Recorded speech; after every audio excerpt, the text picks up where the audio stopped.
அன்புக்குரிய இஸ்லாமிய சகோதரர்களே, பெரியவர்களே, அன்பு நபி ஸல்லல்லாஹு அலைஹி வஸல்லம் அவர்கள் தனது வாழ்விலே வணக்க வழிபாடுகளிலே தன்னுடைய வாழ்க்கையை எவ்வாறு கழித்திருக்கின்றார்கள் என்ற விடயங்களை நாம் ஞாபகம் செய்து கொள்வோம். இமாம் திர்மிதி ரஹ்மஹுல்லா அவர்கள் தனது அஷமாயில் அல் முஹம்மதியா என்ற புத்தகத்திலே கண்மணி நபிகள் நாயகம் ஸல்லல்லாஹு அலைஹி வஸல்லம் அவர்கள் அவர்களுடைய லுஹா தொழுகையை எவ்வாறு தொழுதிருக்கின்றார்கள் என்ற ஒரு தலைப்பை இட்டு சில ஹதீசுகளை, கிட்டத்தட்ட 9 ஹதீசுகளை அவர்கள் பதிவு செய்திருக்கின்றார்கள். இந்த லுஹா தொழுகையை பொறுத்தவரையில எங்களுக்கு தெரியும், சூரியன் உதயமாகி ஒரு ஈட்டி பிரமாணம் கடந்து விட்டதற்கு பின்னால், சூரியன் நடு உச்சிக்கு வருவதற்கு முன்னாலும் அந்த இடைப்பட்ட நேரத்திலே தொழப்படக்கூடிய தொழுகைதான் லுஹாவுடைய தொழுகையாக இருந்து கொண்டிருக்கின்றது.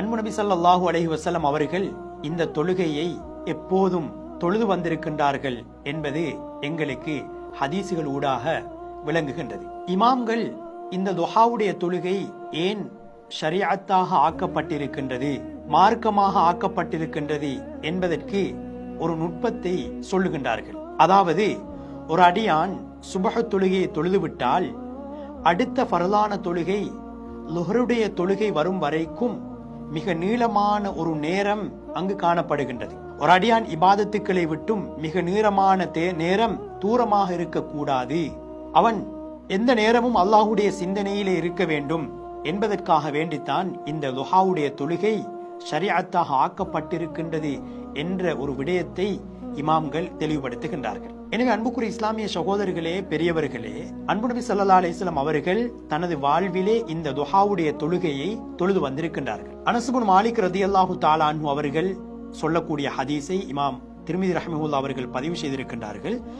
அன்னன் நபிய ஸல்லல்லாஹு அலைஹி வஸல்லம் கான யுஸல்லி அத்-துஹா 6 ரக்அத். நபி ஸல்லல்லாஹு அலைஹி வஸல்லம் அவர்கள் துஹாவுடைய தொழுகையை என்ன செய்வார்கள்?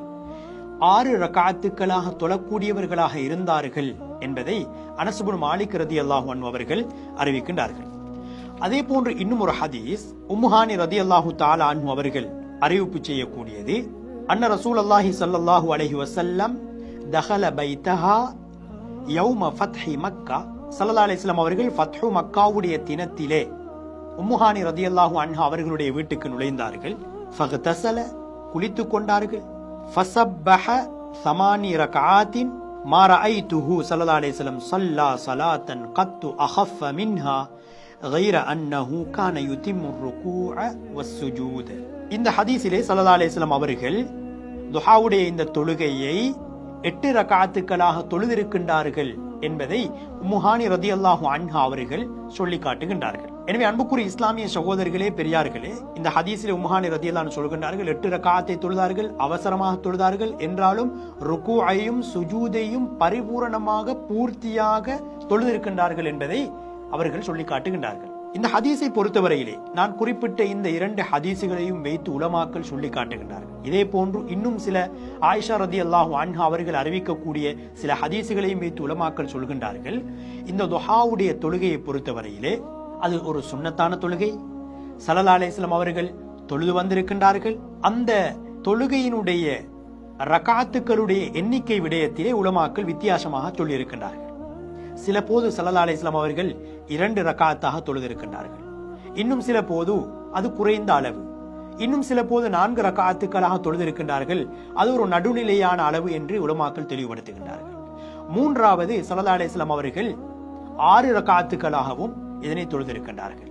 இன்னும் சில போது இந்த லுஹாவுடைய தொழுகையை 8 ரக்அத்துக்களாகவும் ஸல்லல்லாஹு அலைஹி வஸல்லம் அவர்கள் தொழுதிருக்கின்றார்கள் என்றும், மற்றும் சில அறிவிப்புகளின் அடிப்படையிலே ஸல்லல்லாஹு அலைஹி வஸல்லம் அவர்கள் 12 ரக்அத்துக்களாகவும் இந்த துஹாவுடைய தொழுகையை தொழுதிருக்கின்றார்கள் என்பது எங்களுக்கு உலமாக்கள், இமாம்கள் தெளிவுபடுத்துகின்றார்கள். ஒருவர் தன்னால் எத்தனை ரக்அத்தை தொழ முடியுமோ, 2 ரக்அத்துக்களாக இருக்கலாம், அல்லது 4ஆக இருக்கலாம், 6ஆக இருக்கலாம், 8ஆக இருக்கலாம், அல்லது 12ஆக இருக்கலாம், எந்த அளவு தொழ முடியுமோ முடியுமான அளவு அந்த தொழுகையை தொழுது கொள்ள வேண்டும். உலமாக்கள் சொல்கின்றார்கள், மிகவும் பூர்த்தியான அளவு 8 ரக்அத் என்பதை தெளிவுபடுத்தி இருக்கின்றார்கள். உம்முஹானி ரலியல்லாஹு அன்ஹா அவர்கள் அறிவிக்கக்கூடிய இந்த ஹதீஸிலே ஸல்லல்லாஹு அலைஹி வஸல்லம் அவர்கள் அவசரமாக தொழுதார்கள் என்று சொல்லியிருக்கின்றார்கள். அதுவும் அவசரமாக தொழுதாலும் ருக்கூஐயும் சுஜூதையும் பரிபூரணமாக நிறைவேற்றினார்கள்.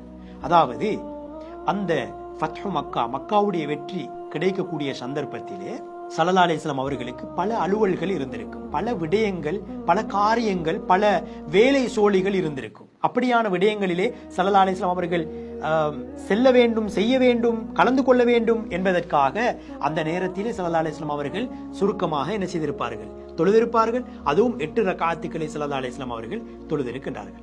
அன்புக்குரிய இஸ்லாமிய சகோதரர்களே, பெரியவர்களே, எனவே ஸல்லல்லாஹு அலைஹி வஸல்லம் அவர்களுடைய இபாதத்துக்களிலே அந்த ஃபத்ஹு மக்காவுடைய வெற்றி கொள்ளப்பட்ட அந்த சந்தர்ப்பத்தில் கூட அவர்களுடைய இந்த உஃபரியான சுன்னத்தான வணக்கத்தை அவர்கள் விடவில்லை. ஆனால் நாம் என்ன செய்கின்றோம்? எங்களுடைய வீட்டிலே இருக்கக்கூடிய திருமண வைபவங்கள் அல்லது வேறு வைபவங்கள், வேறு நிகழ்வுகள் வரக்கூடிய நேரத்திலே நாம் என்ன செய்வோம்? எங்களுடைய சுன்னத்தான தொழுகை ஒரு பக்கம் இருக்க, எங்களுடைய ஃபர்லான தொழுகைக்கு கூட, ஃபர்லான இபாதத்துக்களுக்கு கூட நாம் என்ன செய்கின்றோம்? விடுமுறை வழங்கக்கூடிய ஒரு துர்ப்பாக்கிய நிலையை சமூகத்திலே, எங்களுடைய வாழ்க்கையிலே நாம் பார்க்கக்கூடியதாக இருந்து கொண்டிருக்கின்றது. இதனை நாம் கண்டிப்பாக தவிர்க்க வேண்டும். அந்த வெற்றி கொள்ளப்பட்ட மக்காவுடைய வெற்றி கிடைத்த அந்த சந்தர்ப்பம் எப்படியான சந்தோஷமான ஒரு சந்தர்ப்பம், சமூகத்தோடு ஒன்றரை கலந்து தமது வெற்றியை கழிக்கக்கூடிய ஒரு சந்தர்ப்பம். இந்த சந்தர்ப்பத்தில் கூட ஸல்லல்லாஹு அலைஹி வஸல்லம் அவர்கள் இந்த உஃபரியான சுன்னத்தான இந்த துஹாவுடைய தொழுகை அவர்கள் என்ன செய்யவில்லை? விடுபடவில்லை, அதற்கு விடுமுறை வழங்கவில்லை.